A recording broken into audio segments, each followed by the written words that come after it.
پہنچتا ہوں انہیں پیچھے ہٹا دیجئے۔ میں نے اپنی آنکھوں سے ایک منظر دیکھا اور دیکھ کر آنسو جاری ہو گئے، اور وہ ایک عہد کر کے گیا تھا کہ حرم شریف جاؤں گا تو موبائل کا استعمال نہیں کروں گا، اگر ہوتا تو میں اسے موبائل میں قید کر لیتا۔ منظر حالانکہ وہاں تو جاتے ہیں کعبے کی، یہاں تو ہمیں یہ سکھایا گیا کعبے کی طرف پیٹھ نہ کرو، کعبے کی طرف پیر نہ کرو۔ وہاں کچھ منحوس مردود قسم کے لوگ جاتے ہیں اور موبائل ایسے لے کر پیٹھ کعبے کی طرف کر کر وہاں اپنے سیلفی بنا رہے ہوتے ہیں اور انٹرنیٹ پہ ڈال رہے ہوتے ہیں۔ ابے کمبخت، جب تو گیا ہے سب کو پتا ہے، تو نے طواف بھی کیا ہوگا، تو نے سعی بھی کی ہوگی، تو یہاں بھی گیا ہوگا، تو وہاں بھی فوٹو ڈالنے کی کیا ضرورت ہے؟ کیوں اس مقام کی، اس مبارک جگہ کی توہین کرتے ہیں؟ سمجھ میں نہیں آتا۔ خیر میں یہ عرض کرا کہ مسجد نبوی سے میں نماز پڑھ کے باہر نکلا تو مسجد نبوی کے امام صاحب اپنے پورے پروٹوکول میں گارڈز کے ساتھ 20-25 آدمیوں کا عملہ چلا جا رہا ہے۔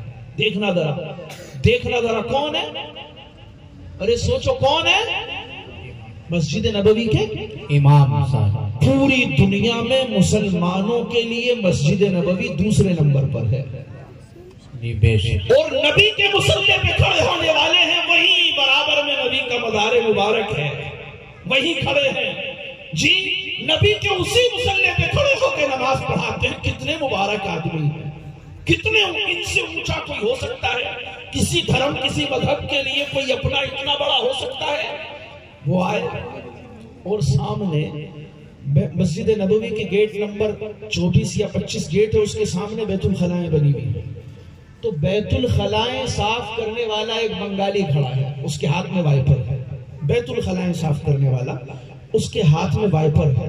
میں دور کھڑا ہو کے یہ منظر دیکھنے لگا، پہلے مسافر کی کوشش کی، کرنے نہیں دیا، تو یہ اسے دیکھتے ہیں، سلام علیک یا اخی بنگالی، سلام کیا اس کو، اس نے بیچارے نے اپنا وہ وائپر ہاتھ میں ہے، جھاڑو ہاتھ میں ہے، پونچھا لیٹرین صاف کرنے کا ہاتھ میں ہے اس کے، اور یہ امام حرم ہے، مسجد نبوی کے امام ہے، حرم مدنی کے امام ہے، مسلمانوں کے لیے دوسری سب سے بڑی سورس ہے، اور یہ نکل کے مسجد نبوی سے باہر آ رہے ہیں اور دور سے کہتے ہیں السلام علیکم یا اخی، ہے بنگالی، ہنس کے کہا۔ اس نے کہا جی وعلیکم السلام، بیچارہ دبی لہجے میں، تو یہ خود اپنے ہاتھوں سے وہ لگا رہتا ہے، نشان سا لگا دیتے ہیں، روکنے کے لیے رکھ دیتے ہیں، ان کو ہٹا کر کے خود گئے اس کے پاس، اسے سینے سے لگایا، اس کے یہاں پیشانی پہ بوسہ دیا، اس حال میں کہ اس کے ہاتھ میں وائپر اور جھاڑو ہے، اس حال میں کہ وہ لیٹرین باتھ روم کی صاف کرنے کی ڈریس پہنے ہوئے ہیں اور لیٹرین باتھ روم صاف کرنے کی ذمہ داری ادا کر رہا ہے۔ اس حال میں یہ حرم کے امام نکلے ہیں پورے لاؤ لشکر کے ساتھ ہیں، اور میری آنکھوں سے آنسو جاری ہو گئے۔ میرے نبی ہمیں کیا تعلیم دے کر گئے، کہاں پہنچا دیا ہے؟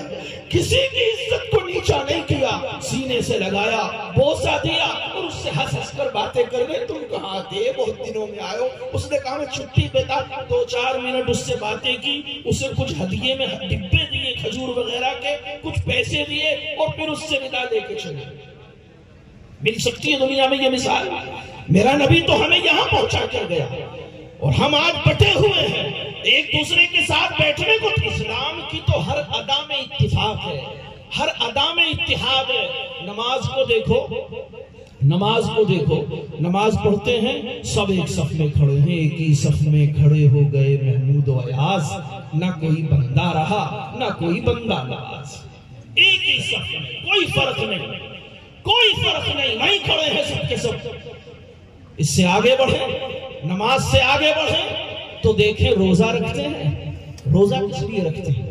بھوکے رہتے ہیں اللہ کے لیے، لیکن اللہ تعالیٰ نے ہمیں بھوک کا احساس کرایا، ہمیں پیاس کا احساس کرایا تاکہ ہم ان لوگوں کا درد سمجھ سکیں، ان سے ہم برابری پیدا کر سکیں، ان کی ہمدردی ہمیں احساس ہمارے دل میں پیدا ہو سکے کہ جو کھانے دانے سے محتاج ہو گئے، جو فاقے گزار رہے ہیں، جنہیں پانی میسر نہیں ہے، ان سے ہم برابری کا اور بھائی چارے کا ثبوت پیش کریں۔